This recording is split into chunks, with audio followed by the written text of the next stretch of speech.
वृक्षस्य द्वे फलेहि अमृतोपमे कदाचित् केशवे भक्तिः तद्भक्तैर्वा समागमः. இது ஒரு அழகான ஸ்லோகம். இந்த சம்சாரத்தில் இது ஒரு பெரிய மரம் அல்லவா? சம்சார விஷபுக்ஷஸ்ய, இது ஒரு விஷமரம். ஆனா அதுல ரெண்டு அமுதமயமான பழங்கள் உண்டு. சம்சாரம் என்னும் விஷமரத்தில் அமுதத்துக்கொப்பான 2 பழங்கள் உண்டு.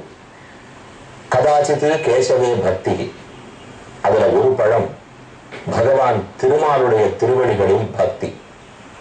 மற்றொரு பழம் தத்பக்தைர்வா சமாகமஹ, அவனுடைய அடியார்களோட சேர்ந்திருத்தல், சாது சமாகமம், சத் சங்கம், மெய்யடியார்களோட சேர்ந்திருத்தல். அப்ப சம்சாரத்துல 2 பழம். பெரிய டெசர்ட், பாலைவனம். பாலைவனத்துக்கு நடுவுல சின்ன சோலைவனம் என்று கூறுகிறோமே. பாலைவனத்தில் சோலையை போலே இந்த சம்சாரம் என்னும் பெரும் பாலைவனத்தில் ஒரு சிறு சோலையாக 2 பழங்களாக இவை 2 உள்ளன. கண்ணனிடத்தில் பக்தி ஒரு பழம், கிருஷ்ண பக்தர்களிடத்தில் அன்பு பக்தி மற்றொரு பழம். இந்த 2 பழத்துக்குள்ள எது சிறந்தது? இந்த 2மே நமக்கு வேணும். பகவத் ராமானுஜர் தன்னுடைய சீடர்களுக்கு இப்படி கூறுவாராம், இந்த 2 பழங்களுக்குள் சாதுக்களோட சேர்க்கை தான் எனக்கு பிடித்தம், அதுதான் சிறந்த பழம். ஒருவேளை சாது சமாகமம் கிடைக்காத போயிட்டா, சத் சங்கம் கிடைக்காம போனால் போகிறது என்று கிருஷ்ண பக்தி திருமாலிடத்தில் ஆசையை ஏற்றுக்கொள்ளுவேன். அப்ப பகவானோட கூடுவது 2வது, அது முக்கியம் இல்லை.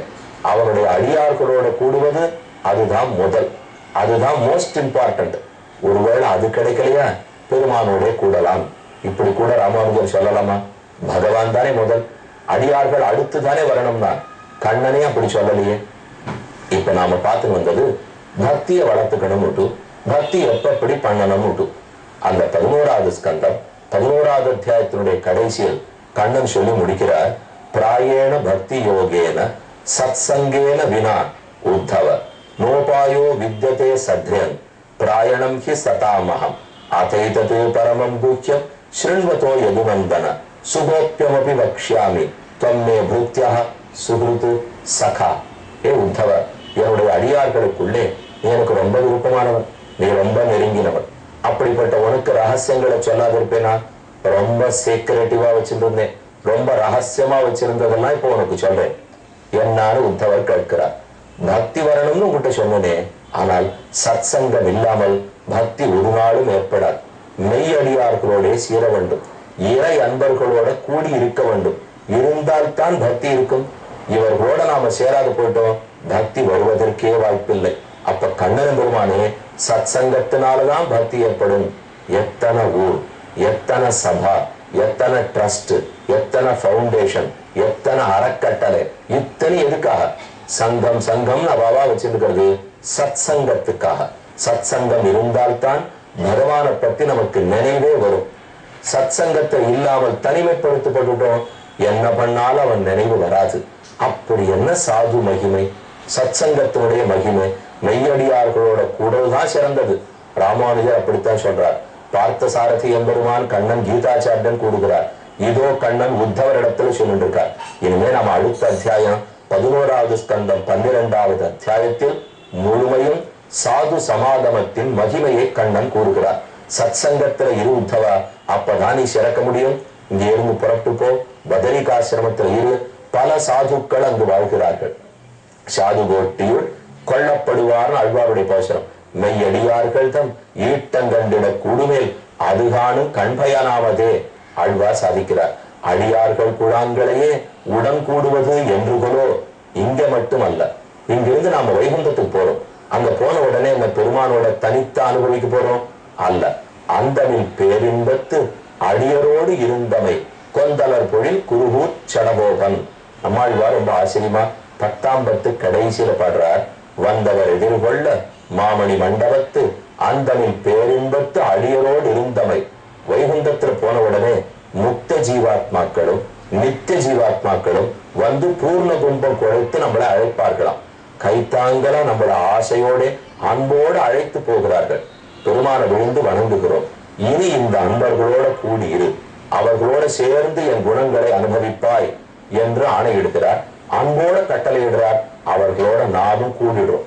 அப்ப இங்கு இருக்கும் போதும் சத் சங்கம், அங்க போன பிற்பாடும் சத் சங்கம்.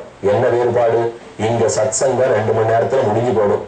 அங்க சத் சங்கம் முடிவில்லாத சத் சங்கம், நித்தியமாய் குறைவற்றதாக இருக்கும். இங்க ஒரு இடத்துல சத் சங்கமே கிடைக்காதே. இப்ப ஸ்ரீரங்கத்துல இருக்கோமா, நிறைய பேர் சத் சங்கம் இருக்கா சுவாமி. திருவல்லிக்கேணியில இருக்கோம், கிடைக்கும். திருப்பதிக்கு போறோம், என்ன கூட்டம், எல்லாரும் சாதுக்கள். வாஸ்தவம், இந்த சத் சங்க வழக்கம் நமக்குள்ள வரணும் இல்லையோ. ஏதோ நாம தனித்தனியா வாழ்ந்தோம் போராது. அது பெருமானிடத்தில் நம்மை அழைத்து போகாது. ஒரு வார கடைசியிலாவது ஒரு தெருவில் இருக்கிறவா சேருமே. நித்தியம் அவ முகத்தை தானே பாக்குறோம். அவனுக்கும் பக்தி இருக்கு, நமக்கும் பக்தி இருக்கு.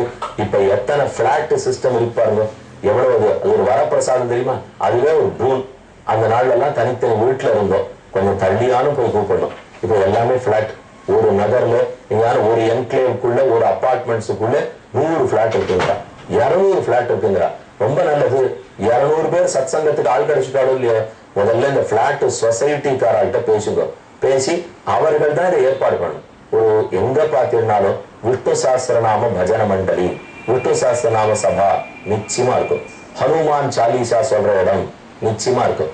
அப்படியே பக்தர்கள் குழு கூடுகிறார்களே, எதற்கு நாள் வம்பு பேசுறதுக்கோ, தத்யோதனம் புளியோதரை சக்கரை பொங்கல் விநியோகப்படுத்திக்கிறதுக்கோ, நான் என்ன வேஷ்டி வாழ்ந்தேன் புடவை வாழ்ந்தேன்னு சொல்றதுக்கோ அல்ல. தயவுசெய்து அந்த மாதிரி எது இருந்தாலும் விட்டுடணும்னு வேண்டிக் கொள்ளுகிறேன். சத் சங்கம் எதுக்கு? பெருமானை பற்றி பேசுவதற்காக, நம்மை பற்றி பேசுவதற்காக அல்ல. நமக்கு என்ன பதவி உயர்வு வந்ததா, பிள்ளை எந்த காலேஜில சேர்ந்தா, பொண்ணு எந்த காலேஜில சேர்ந்திருக்கா, வரம் பார்த்தோமா, இது பேசுவது சத் சங்கம் அல்ல. நம்முடைய பட்டாட்டோபத்தை காட்டிக் கொள்வதற்கும் அல்ல. அப்ப ஒரே வேண்டுகோள், பகவன் நாமத்தை சொல்லணும். கீதையோ பாகவதமோ ஆண்டாள் பாசுரமோ ஏதோ பிடித்தமான ஒரு விஷயத்தை எடுத்துட்டு ஒரு 1/2 மணி நேரம் பேசணும். எல்லாரும் பங்கு கொள்ளணும். சத் சங்கம் இருந்தா ஒருத்தர் பேசுவார். ஒன் வே டிராபிக்கா, ஒன் வே கம்யூனிகேஷனா எல்லாரும் கேட்டுட்டு எழுந்துபடக்கூடாது. அவரவர்கள் பேசணும். இல்லையோ சாமி, நாங்கெல்லாம் பேச்சாளர்கள் இல்லையா? இப்ப யார் தான் பேச்சாளர்கள்? பெருமானை பத்தி பேசுறதுக்கு நாக்கு இருந்தா போதும், புத்தி இருக்கணுங்கிற தேவையில்லை. நாக்கே ஒழுங்கா பேச வராதா? வேண்டாம் சுவாமி, மனசு இருந்தா போதும். இல்லையா, மனம் இருந்ததுன்னா நினைக்க போறோம், நாக்கு இருந்ததுன்னா பேச போறோம், கண் இருந்ததுன்னா பார்க்க போறோம். ஏதோ ஒரு விதத்தில் பெருமான் அருள் புரிய போகிறார். அப்ப சத்துக்கள் எல்லாம் சேரணும். நான் சத்தா, நான் சாதுவானா? பக்தி துளிர்க்கிறாப்புல இருந்தா நான் சத்து, அப்ப கண்டிப்பா நான் சாதுதான். அப்ப ஒரு பிளாட்ஸ் இருக்கிற இடத்துலயும் வச்சுங்கோ, இல்ல அங்காங்க நகர் ஆரம்பிச்சிருக்கா, அந்தந்த தெரு, அங்கங்க லே அவுட் எத்தனையோ வச்சிருக்கோம் இல்லையோ. ஒத்தரும் செய்ய வேண்டியது கூடணும். ஒரு 10 பேர், 4 பேர், 6 பேர் சுவாமி கூடினா 200 பேர் கூடணும்னா அது தேவையில்லையே. ஒரு சமயம் 200 பேர் 100 பேர் கூட முடியுமா? பக்திங்கிறது சின்ன சின்ன அளவு, சிறு சிறு இடத்தில் இருந்தால் பெருமான் எந்த இடத்துக்கு வர்றதுக்கு தயாரா இருக்காரு. இப்ப ஆழ்வார்கள் காலத்துல எல்லாம் இவ்வளவு பாப்புலேஷனே முதல்ல கிடையாது. இப்ப நம்மாழ்வாரே உட்காந்து சொற்பொழி வாட்சட்டம் எத்தனை பேர் கேட்டா தெரியுமோ? ஒரே ஒரு முதல்வி ஆழ்வார். ஆழ்வார் சொன்னத்தை கேட்கறதுக்கு ஒத்தர் இருந்தார். ஆனா வியப்பு என்ன, ஆச்சரியப்படத்தக்க செய்தி, அந்த ஒத்தரை வைத்துக் கொண்டு இன்னைக்கு நம்ம 1,00,000 பேரை திருவாய்மொழி சொல்ல வைத்தாரு. அதுதான் அந்த சாதுவும் இந்த சாதுவும் சேர்ந்ததனுடைய பெருமை. சத் சங்கம் இருந்துடுத்தினால் அதனால எத்தனையோ லாபம். முக்கியமான சில விஷயத்தை சொல்றேன். பகவானை பத்தி நமக்கு உரைப்பவர்களே சாதுக்கள் தான். நம்ம அவனை பத்தி அறியாமையில மூழ்கி இருப்போம். இவர்கள் வந்துதான் நமக்கு சொல்லிக் கொடுப்பார். அதோ பெருமான பாடு, எவ்வளவு அழகு, உற்சவத்தை சேவி, எவ்வளவு பண்பு பாடு. யானை கூப்பிட்ட குரலுக்கு ஓடினார், பிரகலாதன் கை காமிச்சத்தில் வந்தார், திரௌபதி கேட்டத்துக்கு ஓடோடி வந்தார், ஒரு ஜட்டாயுவுக்கு சம்ஸ்காரம் பண்ணார், அரக்கனை கூட ஏற்றுந்தார், ராவணனை கூட திருத்த பார்த்தார், குஹன் வேடன்னு பார்க்கலே, சபரி வேடு வச்சின்னு பார்க்கலே, ஆயர்குல பெண்டில் அத்தனை பேருடைய ராசக்கிரீட பண்ணினார். எத்தனை கதை சொல்ல சொல்ல சொல்ல நம்ம வலி கண்டு நிற்கலாமே தவிர ஆசை முடிந்து போய் நிற்க மாட்டோம். கண்ணனுடைய கதையே எத்தனை நாள் திங்கள் ஆண்டூழி ஊழிதரும் அப்பொழுதைக்கப்பொழுது ஆறாவ முதல். இன்னும் 100 வருஷம் சொல்லணும்னாலும் சொல்றவா தயாரா இருப்பா. 100 வருஷம் கேட்கணும்னாலும் நீங்களும் தயாரா இருப்பீங்க. இது என்ன 100 வருஷம் விஷயமா, லட்சோபலட்சம் விஷயமா? 100 கோடி ஆண்டுகளா இதே விஷயத்த பேசிட்டு இருக்கோம். கசக்கலையே, வெறுப்பு ஏற்படலையே, போருங்கிற திருப்தி பெறவில்லையே. இதை பத்தி பிரதிவாதி பயங்கரம் அண்ணா சுவாமி தெரிவிக்கிறார். பகவானை பத்தி சேவிக்கிறோம், திருவேங்கடவனை வெங்கடேச பெருமாளை போய் திருப்பதியில சேவித்தாராம். நினைக்க நினைக்க அதிருப்தி அமிர்த ரூபாய வெங்கடேசாய மங்களங்கிற அதிருப்தி அமிர்தம். அமிர்தம் அமிர்தத்தை சாப்பிட்டா கூட திருப்தி ஏற்படும் இல்லையோ, இவன் அபர்யாப்த அமிர்தம் அதிருப்தி அமிர்த ரூபாய போருங்கிற எண்ணமே பகவானிடத்தில் வாராது. அது சத் சங்கத்துலதான் நமக்கு வளர்த்து விடுவா. 4 பாசுரங்களை சேவிப்போம், வேதம் கத்துப்போம், மந்திரங்கள்லாம் தெரிஞ்சுப்போம், எப்படி தியானம் பண்றதுன்னு புரிஞ்சுப்போம். ஏதோ ஒரு விதத்தில் பெருமானை பத்தி நினைத்து பொழுது போறது இல்லையோ. அதனால திரும்ப ஒரு தடவை வேண்டுகோள் வச்சுக்கிறேன், நீங்க எங்கெங்க எப்படி பார்த்து கொண்டிருப்பீர்களோ உங்க இடத்துல ஒரு சத் சங்கத்தை ஏற்படுத்தி அதுல 4 விஷயம் பக்தியை பத்தி பேசணும். அப்பதான் பெருமானுடைய கூடுறதை பத்தி தெரிஞ்சுக்கலாம். இன்னொரு உபயோகம் இருக்கு. வாழ்க்கையில சில கஷ்டங்கள் வரும், பெருமாள் தான் துன்பம் கொடுக்கிறாரோ நமக்கு தோணும். அப்போ ஒரு தேவையில்லாத வெறுப்பு வரும் இல்லையோ, அந்த வெறுப்பை போக்குறது சத் சங்கம் தான். என்ன இப்படி சொல்றேன், அவ்வளவு பெரியவர் எவ்வளவு துன்பப்பட்டிருக்காரு தெரியுமா? ஆள வந்தாருக்கு முதுகல ராஜபுலவ நோய் வந்து தெரியுமோ? நமக்கெல்லாம் நோய் வந்து துன்பப்படுறது ஒரு துன்பமா? எப்ப ராமானுஜருக்கு இந்த ஊர்ல விஷம் வைத்தா தெரியுமோ? நமக்கு கஷ்டம் கொடுக்கறது ஒரு கஷ்டமா? இந்த கதையே நமக்கு தெரியாது. அப்ப பெருமானிடத்துல நமக்கு கோபம் வெறுப்பு வராமல் இருக்கிறச்சே, அதை வராமல் தடுப்பவர்களும் சத் சங்கத்துல இருக்கிறவா தான். இன்னொன்னு, அப்படியே இருந்தாலும் நாம தப்பான மார்க்கத்துல போறோம். ஏற்கனவே தப்பா போயிட்டு இருக்கிறவாளையும் திருத்தி கூட்டின்னு வந்துவா. திருந்தின பிற்பாடு தப்பா போறதுக்கு வாய்ப்பு உண்டு இல்லையோ, அந்த தவறையும் திருத்தி நம்மை நல்வழிப்படுத்துபவர்களும் சத் சங்கத்துல இருக்கிறவா தான். அதோட அல்ல, இவர்களுக்கு தொண்டு புரிந்தோம்னா அது பகவானுக்கே தொண்டு புரிந்ததாகிறதே. சத் சங்கத்தில் இருக்கிற சாதுக்களை நாம வணங்கினா அது பெருமானையே வணங்கினா போலே ஆகும். மற்றொன்று, ஆச்சாரியர்களிடத்தில் ஆழ்வார்களிடத்தில் நம்ம மனத்தை ஈடுபடுத்துறது சத் சங்கத்துலதான். அவர்கள் பேசுறது கேட்டு அவ எப்படி நடந்துக்கிறாங்கிறத பார்த்தா தான் நமக்கே பகவானிடத்தில் ஈடுபாடு வரும், ஆச்சாரியரிடத்துல பிரதிபத்தி வரும், செல்லுவோம். அப்ப அடியார்களுக்கு தொண்டு புரியலாம், அவர்களுடைய உபதேசத்தையும் பெற்றுக் கொள்ளலாம், பிரசாதமும் கிடைக்கும், நாம சங்கீர்த்தனமும் கிடைக்கும், பொழுதும் நல்லதாக போகும். எல்லாத்துக்கும் மேலே சத் சங்கம்ங்கிற வழக்கம் அந்த மரபு இருந்துடுத்து நம்ம குழந்தைகளுக்கு அது நல்லதாயிடுறது இல்லையோ. அந்த அலட்சியமா நிறுத்துவோம். ஒரு 1 hour 2 hours நடக்க போறதுன்னா வா வந்து பார்த்துட்டு போய் என்ன நடக்கிறதுன்னு எல்லாரும் ஒத்த எண்ணமுடையவளா இருக்கா, எல்லாரும் பக்திமான்களா இருக்கா, யாரும் தங்களை பத்தி பேசல, எல்லாரும் பகவானை பத்தி பேசுறா, கடமை உணர்வோட இருக்கா, டிசிப்ளின்டா இருக்கா. இதோ பெருமாளை பத்தின நாமங்களும் எல்லாரும் பாடுறா, நல்லா இருக்கு, ஈர்க்கிறது, பிரசாதமும் கிடைக்கிறது.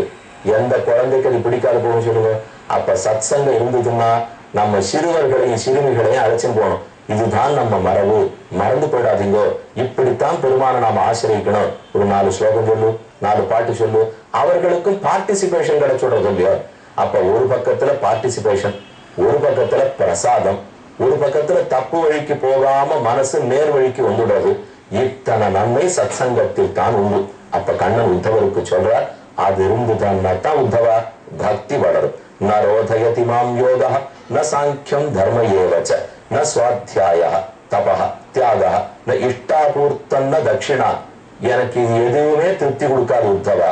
நான் யோகம் பண்ணினால் அதனால எனக்கு திருப்தி இல்லை, நிறைய அத்தியனம் பண்ணி சொல்லி காட்டுறியா, திருப்தி இல்லை, தவம் புரிகிறாயா, திருப்தி இல்லை, தியாகம் செய்கிறாயா, திருப்தி இல்லை, குளம் வெட்டினியா, கோயில் கட்டினியா, திருப்தி இல்லை, விரதானி நிறைய ஏகாதசி விரதம் இருந்தியா, யஜ்யம் பண்ணியா, தீர்த்த யாத்திரை பண்ணியா, யதாவருந்தே சத் சங்கா சர்வ சங்காபகோகி மாம். இது எல்லாத்த விட எனக்கு எதிர விருப்பம் தெரியுமா?